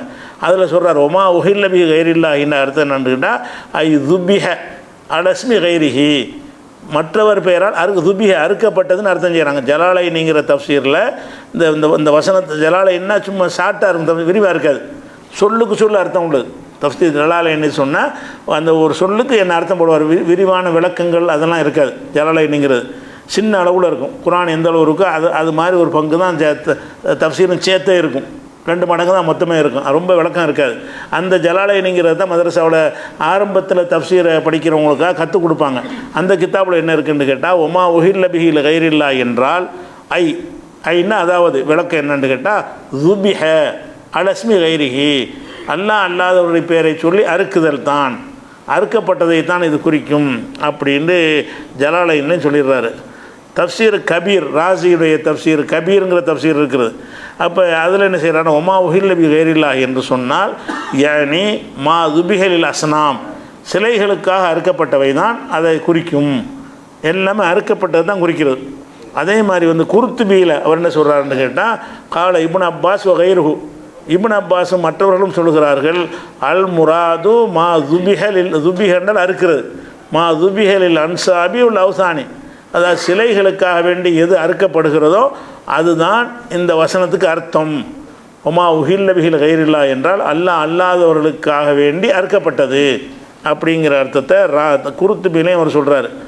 பகவிங்கிற எதுக்கு இவ்வளவு சொல்கிறேன்னா ஒரு காரணத்தை சொல்கிறேன். இந்த இப்போ நான் சொல்லக்கூடிய விஷயம் இல்லாத ஒன்று கிடையாது, ஏகமானதாக அனைவரும் ஒத்துக்கிட்ட ஒரு விஷயம். அதே மாதிரி தஃப்சீர் பகவின்னு ஒரு தஃப்சீர் இருக்கிறது. அவர் என்ன செய்கிறாருன்னு கேட்டால், அந்த அகல்ல என்றதற்கு சத்தமிடுவது அர்த்தமாக இருந்தாலும் அந்த சொல்லை அறுக்குதலுக்கு பின்னாடி மாற்றி விட்டார்கள், பயன்படுத்த ஆரம்பித்து விட்டார்கள். அந்த எல்லா சத்தமிடுவதற்கும் உஹில்லன்னு சொல்ல மாட்டாங்க, அறுக்கும்போது சத்தமிடுவதற்கு சொன்ன காரணத்தினால உஹில்லன்னால அறுக்குறன்னு அர்த்தம் மாறிவிட்டார்கள்னு சொல்லி, ஹத்தா கீழலி குள்ளி தாபிகின், ஒவ்வொரு அறுப்பவனுக்கும் என்ன செய்யப்பட்டுச்சுன்னா, ஒல்லம் எஜிஹர் பி தஸ்மியத்தி, சத்தம் போட்டு அவன் அறுக்கா விட்டாலும் சரி, அறுத்துட்டானால முகிலும் அகல்ல பயன்படுத்திடுவாங்க. சத்தம் இருக்குன்னு அவசியம் கிடையாது, சத்தம் போட்டு முதல்ல அறுத்தாங்க, பிறகு என்னமாயிடுச்சுன்னா அறுத்த அவனுக்கு பேர் அகல்லன்ற அர்த்தம். அவன் சத்தம் இல்லாமல் வாய்க்குள்ளே சொல்லி கூட அறுத்துட்டு போகிறான். அது நல்ல பிரச்சனை இல்லை. இப்போ அறுக்கிறது தான் அதனுடைய அர்த்தமாக மாறி விட்டதுன்னு சொல்லி பகவி அவர்கள் என்ன செய்கிறாங்க, தப்சீர் பகவியில் சொல்லி காட்டுறாங்க. அதே மாதிரி பைலாவின்னு ஒரு தப்சீர் மதரசாக்களில் ஓதி கொடுக்குற தப்சீருக்கு 7வது சும்ரா கடைசி வகுப்பில் சொல்லிக் கொடுப்பாங்க சுன்ன ஜமாத் மதரசாக்கள்லாம். அதில் அவர் என்ன செய்கிறாருன்னு கேட்டால் உமா உஹில்லபி கைரில்லாய்க்கு அர்த்தம் என்னென்னு கேட்டால் ரஃபாபிஹி சவுத்து இந்த தபஹில் சனமி சிலைக்காக அறுக்கும் பொழுது அதனுடைய பெயரை சத்தமிட்டு சொல்வது என்பது அதுக்கு அர்த்தம். அறுக்கும்போது உள்ளது தான். அப்போ இவ்வளோ அறிஞர்கள் என்ன செய்கிறாங்கன்னு கேட்டால் அது மாதிரி ஆலூசின்னு ஒருத்தர், அவர் நல்ல ஒரு அறிஞர் தான். அவர் என்ன செய்கிறாருன்னு கேட்டால் ஒமா உஹில் கைரில்லாஹி என்று சொன்னால் மா வக்க முத்தலப்பிசம்பி தபஹி சவுத்துல் கைரில்லா அல்லாதவர்களுக்காக வேண்டி அறுக்கும்போது சத்தத்தை போடுவதைத்தான் அது குறிக்கும் அப்படின்றார். அப்போ இந்த குர்ஆனில் அல்லாஹ் ஹராம் ஆக்கும்போது என்ன வார்த்தையை பயன்படுத்துகிறான்னு கேட்டால் இறைவன் அல்லாதவர்களுக்காக அறுக்கப்பட்டவைங்கிறத அதுக்குரிய ஒரு சொல்லைத்தான் பயன்படுத்தலாம். அப்போ அறுக்கப்பட்டதுங்கிறது எதுக்கு வரும்? இப்போ நம்ம நடைமுறையில் நம்ம இது வரைக்கும் நம்ம என்ன மாதிரி நம்ம விளங்கி வைத்திருக்கிறோம் என்று கேட்டால் அறுக்கிறது இல்லாமல் பூஜை படையெல்லாம் செய்கிறாங்கல்ல, அதெல்லாம் இதை கட்டுப்படுத்தும் நம்மளும் சொல்லியிருக்கிறோம் கடந்த காலங்களில். இப்போ ஒரு படையல் செய்கிறாங்க, பூஜை செய்கிறாங்கன்னு வைங்களேன், அது உயிரினமாக இருந்தால் அறுக்கிற பிரச்சனை வரும். உயிரினம் இல்லாமல் ஒரு சர்க்கரை, ஒரு பொரி, ஒரு பொங்கல் ஏதோ ஒன்று செய்கிறாங்கன்னு வைங்க, இது இறைவன் அல்லாதவர்களுக்காக வேண்டி அவங்க சொன்னாலும் அதில் அறுத்தல் வரல. அல்லாஹ் சொன்னது அறுக்கிறத தான் சொல்கிறான். அல்லாஹ் சொல்வது எதை சொல்கிறான்? இறைவன் அல்லாதவர்களுக்காக அறுத்தது ஹராம் என்று சொன்னால் நீங்கள் நான் ஏற்கனவே 2வது நாள் உரையில் உங்களுக்கு சொல்லியாச்சு. என்ன சொல்லியாச்சு? ஹராம் என்று ஒன்றை சொல்வதாக இருந்தால் அதுக்கு தெளிவான ஆதாரம் இருக்கணும். அல்லாஹ் ஒன்றே ஹராம்னு சொல்லாமல் நம்மளாக அதை ஹராம்னு சொன்னால் அது பெரிய பயங்கரமான குற்றத்தில் வந்துடும். அல்லாஹ்வுடைய அதிகாரத்தை நம்ம கையில் எடுத்ததாக வந்துவிடும். அப்போ அல்லாஹ் இந்த வசனத்தை வைத்து நம்ம உள்பட இந்தியாவில் உள்ள பெரிய அனைத்து உலமாக்கணும், அனைத்து குரூப்புகளும், அனைத்து உலமாக்கணும்னா 72 கூட்டமும் சேர்ந்து இந்தியாவில் தான், இந்தியா பாகிஸ்தானில் உள்ளவங்கள்லாம் இது அந்த படையல் பூஜை செய்கிறாங்கல்ல அதையும் குறிக்குங்கிறாங்க. அதை குறிக்குங்கிறதுக்கு என்ன ஆதாரம்? குர்ஆனில் அறுக்கிறத அவங்களுக்காக அறுத்தா தான் அல்ல ஹராம்ங்கிறான். அறுக்குதல் என்பதில் ஒரு செயல் அங்கே இருக்கிறது. பிஸ்மில்லான்னு சொல்லி வச்சு என்ன செய்கிறது அறுக்கும்போது, அல்ல ஒரு லாத்து உசான்னு சொல்லி அறுக்கும்பொழுது அதன் மீது ஒரு மனிதனிடமிருந்து ஒரு செயல் அதில் நிகழ்கிறது. அதை அல்ல ஹராம் ஆக்கிட்டான். அது உயிரினம் எனக்கு உள்ள சொந்தமான உயிரினம், அதை எப்படா நீ வேற ஆள் பேரை சொல்லி அறுப்ப அப்படிங்கிற ஒரு கோபத்தில் தான் நல்லா என்ன செய்கிறான், அதை ஹராமாக்கிட்டான். அல்ல அதை ஹராமாக்கி இருக்கும்போது அதில் இதெல்லாம் அடங்கும்னு யாராவது சொல்லுவார்களே, ஆனால் எதை வச்சு அடங்குங்கிறீங்க? அடங்குமா இருந்தால் நல்லா இந்த வார்த்தையை போடுறான். அறுக்கிறது எதுக்கு போடுறான்? இறைவன் அல்லாஹ்வுக்காக பூஜை செய்யப்பட்டது, படைகள் செய்யப்பட்டதுன்னு வார்த்தையை போட்டிருப்பானே. அறுக்குதல் என்ற வார்த்தை எல்லாம் பயன்படுத்தி இருக்கும் பொழுது இந்த வசனம் எதை குறிக்காது? இந்த அறுக்கப்படாமல் பூஜைலாம் செய்கிறாங்கல்ல, ஒரு சாமிக்கு படையல் பண்ணுறாங்க, அது பண்ணுறாங்க, வாழைப்பழம் தேங்காய் ஏதாவது பூஜை செய்கிறாங்கல்ல, இதுகள்லாம் இந்த வசனத்தை கொண்டு ஹராமாக்க முடியுமான்னா முடியாது. இந்த வசனத்தை கொண்டு தான் ஹராமாக்குறாங்க. இந்த வசனத்தை காட்டித்தான் இறைவன் அல்லாதவர்களுக்கு நம்ம கூட படையல் செய்யப்பட்டவன்னு போட்டிருப்போம். அதெல்லாம் திருத்தி எழுத வேண்டியிருக்கு. என்ன கேட்டால் எந்த ஒரு தஃப்சீர்லையும் எந்த ஒரு அறிஞரும் இந்த அகல்ல என்பதற்கு அறுத்தல் என்பதை தவிர வேறு அர்த்தம் கொடுக்கவே இல்லை. கருத்து வேறுபாடு இல்லைன்ட்டாங்க. இந்த அகல்லங்கிற வார்த்தைக்கு அகல்ல உகில்ல, அகல்லன்னா செய்வினை, உகில்லன்னா செயற்பாட்டு வினை. எந்த ஒரு அறிஞருமே இது அறுப்பதைத்தான் இந்த சொல்லு குறிக்கும், அறுப்பதை தவிர வேறு அர்த்தமே இது கிடையாது அப்படின்னு சொன்னால் அல்லாஹ் எதை இங்கே ஹராமாக்குறான்? உயிரினங்களை அறுக்கும் பொழுது அல்லாஹ்வுடைய பேரனை சொல்லணும். உயிரினங்களை அறுக்கும் பொழுது வேற ஒரு ஆட்டை அறுக்கும் பொழுது அப்துல் காதர் ஜிலானி பெயரால், நாகூர் ஆண்டவர் பெயரால், அல்லது அந்த காளியம்மா பெயரால், மாரியம்மா பெயரால் இப்படி சொல்லி அறுத்தாயானால் அப்போ இறைவன் அல்லாஹ்வுகளுக்கு நீ அறுத்தால் அது என்னவாயின, அது ஹராம் ஆகிவிடும். முறைப்படி அறுத்தா கூட, ரத்தங்கள்லாம் ஓட்டப்பட்டாலும் கூட நீங்கள் வேற ஆள் பேரை சொல்லிவிட்டு அது என்னவாயிரும், ஹராம் ஆயிரும்னு இந்த வசனம் எல்லாம் சொல்லப்படுது. அப்போ இந்த வசனத்தில் உள்ள விஷயம் என்ன சொல்லுதோ அதுதான் சட்டம். அது சொல்லாத ஒன்றை நம்ம ஒரு விளக்கமாக சொல்வோமேயானால் அது நம்ம அல்லாஹ் சொல்லாததை சொன்னதாக ஆகிரும். எந்த ஒன்றுக்கும் ஹராம் ஆக்குறதுக்கு தெளிவான ஆதாரம் இருக்கணும். ஹலால் ஆக்குறதுக்கு கூட தெளிவான ஆதாரம் தேவையில்லை. ஏன்னுட்டா எல்லாம் ஹலால் தானே, அல்லாஹ் படைத்த எல்லாமே ஹலாலுங்கிற ஒரு பொதுவான கண்டிஷனில் வந்துடும். ஹராம்னு சொல்வதாக இருந்தால் இதை அதாவது மற்ற பூஜைகள்லாம் செய்கிறான்னு வைங்களேன். ஒரு வயலில் விவசாயம் பண்ணுறான். விவசாயம் பண்ணுற எல்லாருமே அதுக்கு ஒரு பூஜை செஞ்சுட்டு தான் விவசாயம் பண்ணுவான், விளங்குதா?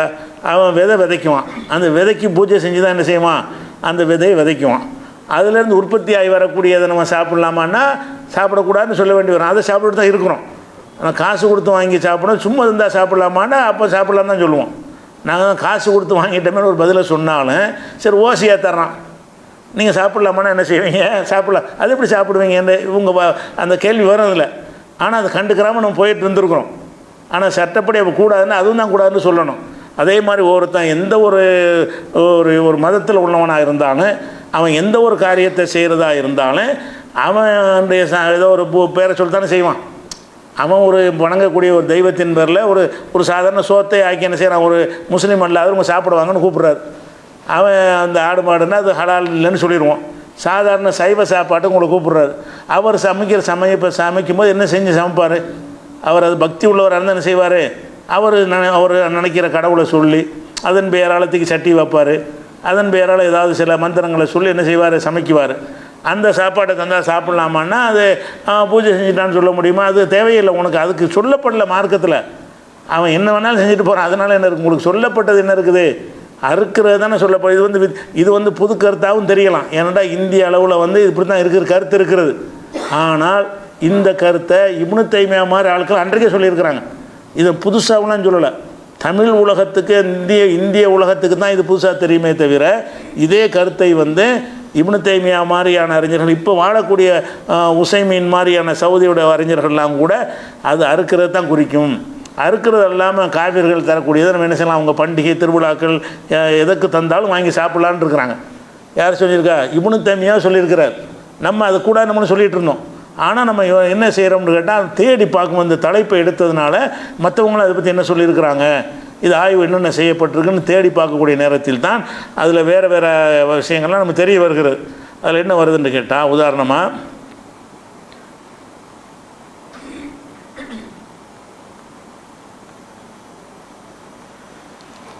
அதாவது முஸன்னஃப் இப்னு அபீ ஷைபாவில் இதெல்லாம் ஒரு சஹாபாக்களுடைய கூற்றாக தான் வருகிறது. ஆனால் அவங்க புரிஞ்சது ஆதாரத்தின் அடிப்படையில் உள்ளதாக இருக்கனால எடுத்துக்காட்டுறோம். அதாவது இந்த கருத்து அன்றைக்கி இருந்ததில்லை. சஹாபாக்கள்கிட்ட என்ன செஞ்சதில்லை, இந்த உயிரினங்களை தவிர மற்ற விஷயங்களுக்கு இந்த ஒரு டாப்பிக்கே இருந்ததே கிடையாது. நம்ம தான் இருந்தால் நினைத்து கொண்டு பிரச்சாரம் பண்ணிக்கொண்டும் நம்பிக்கொண்டு இருந்தோம். ஆனால் அப்படி ஒரு கருத்து கடந்த காலத்தில் இருந்திருக்காண்டா இருக்கவே கிடையாது. அதுக்கு சொல்வதாக இருந்தால் உதாரணமாக அபூ பர்ஸாங்கிற ஒரு சஹாபி. அபூ பர்ஸாங்கிறவருக்கு அவருக்கு பக்கத்து வீட்டுக்காரர் ஒரு மஜூசின்னா நெருப்பு வணங்குறவர், நெருப்பை தெய்வமாக வணங்கக்கூடியவர் பக்கத்தில் இருக்கிறார். அவங்க என்ன செய்வாங்கன்னா நைரோஸு மஹர்ஜான்னு அவங்களுக்கு 2 பண்டிகை இருக்குது. தீபாவளி பொங்கல் மாதிரி அவங்களுக்கு உரிய தெய்வங்களுக்கு வழிபட நடத்தக்கூடிய ஒரு பண்டிகைகள். அந்த மஜூசிகளுடைய பண்டிகைக்கு பேர் என்ன, நைரோஸுன்னு ஒரு பண்டிகை, மஹர்ஜான்னு ஒரு பண்டிகை. இந்த 2 பண்டிகை நேரத்தில் என்ன செய்வாங்கன்னு கேட்டால், அந்த பக்கத்து வீட்டில் அவர் இருக்கிறதுனால அந்த வீட்டார்கள் இவருக்கு ஏதாவது கொடுத்து விடுவாங்களாம். பண்டிகைக்கு அந்த செய்யக்கூடிய விஷயங்களை என்ன செய்வாங்க, ஹதியாவாக இவர் பக்கத்தில் சஹாபி, ஒரு அபூ பர்ஸாங்கிற ஒரு சஹாபி, அந்த சஹாபிக்கு என்ன செய்கிறாங்கன்னா பக்கத்து வீட்டில் உள்ள மஜூசி ஒரு ஆள் அவருடைய பண்டிகை வரும்போது, தீபாவளி பொங்கல் வச்சுக்கிறோம், அவருடைய தீபாவளி பொங்கல் வரும் பொழுது அதை கொடுத்து விடுவார். அப்போ அந்த அபூ பர்ஸா என்ன செய்வார்னு கேட்டால் அவங்க வீட்டாருக்கு சொல்லிடுவார். என்ன சொல்லுவார்னு கேட்டால், மாக்கான மின் ஃபாக்கியத்தின், அவங்க தரக்கூடியது கனி வர்க்கங்களாக இருக்கும் என்று சொன்னால் இப்போ குழுகு நீங்கள் என்ன செய்யுங்க, சாப்பிட்டுக்கிறங்க. ஒமாக்கான மின் கைரிதாளிக்க, அது இல்லாமல் இந்த மாமிச வகையாக இருக்குமே ஆனால் திருப்பி கொடுத்துருங்க. பிரிக்கிறாங்க. அந்த அவங்க பண்டிகைக்கு தரக்கூடியதுலையே இறைச்சியை தந்தால் திங்காதீங்க. ஏன்னா அவங்க அல்லாத பேரை சொல்லி அறுப்பாங்க. இறைச்சிக்கு தெளிவான தடை இருக்குது, இதுக்கு தடை இருக்குது. இதுவும் அதில் அடங்குமாக இருந்தால் அவங்க பண்டிகைக்கு அதை கொண்டாடி தானே செய்வாங்க. அதை என்ன செய்ய, அபூ பர்ஸாங்கிறவர் என்ன செய்கிறார், ஒரு சஹாபியாக இருந்து கொண்டு அவர் அதை வீட்டுக்கு என்ன சொல்லிடுவாராம், பக்கத்துலேருந்து வருதுன்னா எதோ இறைச்சி கொடுத்துட்டா சாப்பிட்றாதீங்க, வேறு சைவ உணவுகள் அந்த மாதிரி கொடுத்தாங்கன்னு என்ன செய்யுங்க, நீங்கள் சாப்பிட்டுக்கிறங்க. அப்போ இந்த பூஜைங்கிற ஒரு விஷயத்தினால ஹராம்னு நம்ம நம்பிக்கிட்டு இருந்தோம்ல, எல்லோரும் நம்பிக்கிட்டு இருக்கிறாங்கள, மதுஹபுகள்னு அப்படி தானே சொல்லப்பட்டிருக்கிறது. அப்படி சொல்லப்பட்ட ஒரு விஷயம் நம்ம நாட்டுக்குள் சொல்லப்பட்ட விஷயமாக இருக்குதே தவிர கடந்த காலங்களில் அப்படி ஒரு நம்பிக்கையே இருந்ததில்லை அப்படிங்கிறது முஸன்னஃப் இப்னு ஷைபாவில் இந்த ஒரு செய்தி இருக்கிறது. அதே மாதிரி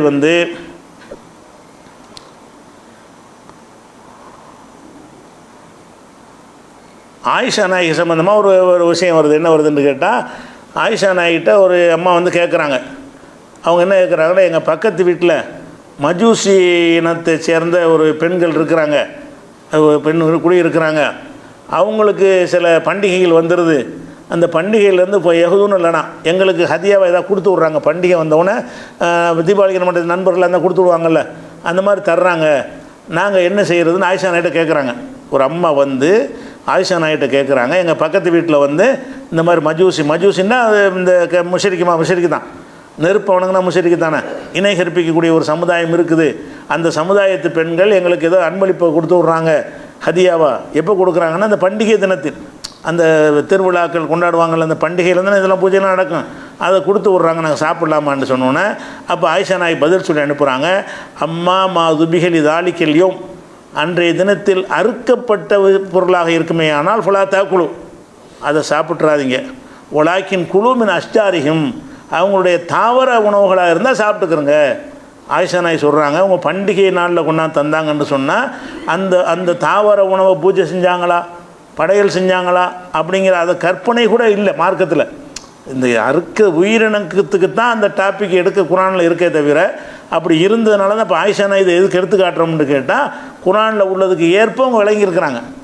குரான் அதானே சொல்லுது, குரான் வந்து அறுக்கிறது தானே ஹராமுங்குது. அப்போ ஆயிஷானையும் கரெக்டாக சொல்கிறாங்க. அவங்கள்ட்ட வந்து கேட்கும் பொழுது மா துபிகலி தாலிக்கல்யும், அன்றைய தினத்துக்கு துபிக அறுக்கப்பட்டதாக இருந்தால், உயிருள்ள ஜீவனாக இருந்தால், உயிருள்ள ஜீவனை நீங்கள் செஞ்சீங்க என்று சொன்னால் ஃபுலாத்தா குழு சாப்பிடாதீங்க. ஒலாக்கின் குழு மின் அஷ்ஜாரிகும், அவங்களுடைய ஷஜர்னா தாவரங்கள், தாவர வர்க்கங்களை உருளைக்கிழங்கு கத்திரிக்காய் அது மாதிரி தந்தாங்கன்னு சொன்னால் நீங்கள் என்ன செய்யுங்க, சாப்பிட்டுக்கிறங்க அப்படின்னு சொல்லி ஆயிஷா நாய் சொன்ன ஒரு செய்தியும் ஆதாரமாக இருக்கிறது. அதே மாதிரி வந்து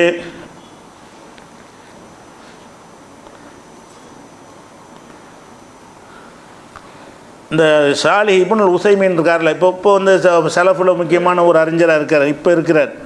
அவங்க என்ன செய்கிறாங்கன்னு கேட்டால், அவர் சொல்கிறார், ஒஹ்தலஃபல் உலமாக்கள் வந்து இருகருத்து கொண்டிருக்கிறார்கள்.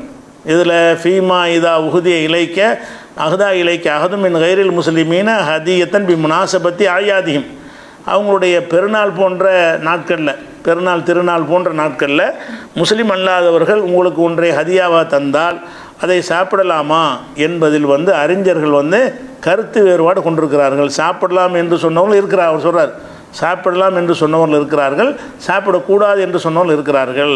ஃபமினல் உலமாய் மண்கால லா யஜூஸ் யுக்பல ஹதியத்தும் ஃபி ஆயாதியும், அவங்களுடைய பண்டிகை மற்ற நாளில் உள்ள அன்பளிப்பை வாங்கிக்கிறலாம். பண்டிகை நாட்கள்னால் படையல் கடையில் செஞ்சுருவாங்கல்ல, அதை வந்து வாங்கக்கூடாது என்று சொன்ன உலமாக்களும் இருக்கிறார்கள். ஃபமினல் உலமாய், சில உலமாக்கள் இருக்கிறார்கள், லா யஜூஸ் யுக்பல ஹதியத்தும் ஃபி ஆயாதியும், அவங்களுடைய பண்டிகை நாளில் அவங்களுடைய இதை வந்து வாங்கக்கூடாது என்று சொன்னவங்க இருக்கிறார்கள். ஏனென்று கேட்டால் அன்னது அளிக்க உண்வானு ரிலாபிகா, அதை நம்ம பொருந்தி கொள்வதாக ஆகிவிடும். அல்லா தடுத்தான்லாம் ஆதாரம் காட்டல, நம்மளை அதை ஏற்றுக்கிட்ட மாதிரி வந்துடும்னு காரணம் காட்டுறாங்களாம். ஓ மின்ஹும் ஐய கூடு லாபசபிஹி, அதில் வந்து தவறே இல்லை என்று சொல்ல அறிஞர்களும் இருக்கிறார்கள். அறிஞர்களில் இரு சாராராக இருக்கிறாங்களாம். வலாக்குல்லி ஹாலின், எந்த ஒரு நிலையில் இருந்தாலும் இதாலமி குன்ஃபீதாலிக்க மகளூருன் ஷரையன், மார்க்க சம்பந்தமாக தடை செய்யப்பட்ட ஒரு விஷயம் ஒரு இருக்கும் என்று சொன்னால் அது வந்து நம்ம எடுத்துக்கொள்ளக்கூடாது, மார்க்க தடை செய்யப்பட்டது. அப்படி இல்லைன்னு சொன்னால் ஃபலா பாசபில் கபூல், அதை ஏற்றுக்கொள்வது தப்பு இல்லை, இருந்தாலும் அதை தவிர்ப்பது சிறந்தது. உசைமின் என்ன சொல்கிறாருன்னு கேட்டால், ரெண்டு கருத்து இருக்கிறது. ஒரு கூடாதுன்னு சொல்கிறவங்க கூட என்ன செய்யலை, இந்த மாவு உயிரில் கொண்டாந்து ஆதாரம் காட்டல, இந்த மாவு குரான் நல்லா தடுத்துனான்னு ஆதாரம் காட்டல. நம்ம அதை வாங்கிட்டோம்னா நம்ம அதை அங்கீகரித்த மாதிரி வந்துடுமே, அப்படி சொந்த காரணம் சொல்கிறாங்க. நம்ம அதை வாங்கிட்டோம் என்று சொன்னால் அந்த பண்டிகை அதுக்கு சொல்லக்கூடிய காரணம் அதையெல்லாம் நம்ம ஏற்றுக்கிட்டோன்னு வந்துடுமே அப்படின்னு காரணம் சொல்லி தான் ஹராமாக்குறாங்க. மற்ற சிலர் என்ன செய்கிறாங்கன்னா, அது நீங்கள் ஹராமாக உங்களுக்கு அதிகாரம் கிடையாது, நம்ம செஞ்சு வாங்கிக்கிறலான்னு சொல்கிறாங்க. ரெண்டையும் அவர் சொல்லிவிட்டு, அதனால் நீங்கள் வந்து இப்போ அவங்க பண்டிகை நாட்களில் தந்தால் நீங்கள் வாங்கி கொள்ளலாம், ஆனால் வாங்காமல் இருப்பது பெட்டருங்கிறார். அதாவது கூடும் தான், இருந்தாலும் ஒரு மனசுக்கு உறுத்தல் இருந்தால் என்ன செஞ்சுக்கிறங்க, தவிர்த்துக்கிறங்கன்னு உசைமின் என்பவர் அவர் சொல்கிறார். அதே மாதிரி வந்து இப்னு தைமியா என்ன செய்கிறாருன்னு கேட்டால், அவர் ரொம்ப விவரமாக இந்த விஷயத்தை விளக்குறார். ஆரம்பிச்சா சரி, இது சம்மந்தமாக கூடுதலாக விஷயமெல்லாம் இருக்கிறது. இப்னு தைமியா மட்டும் சொல்லி முடிச்சிடுவோம்.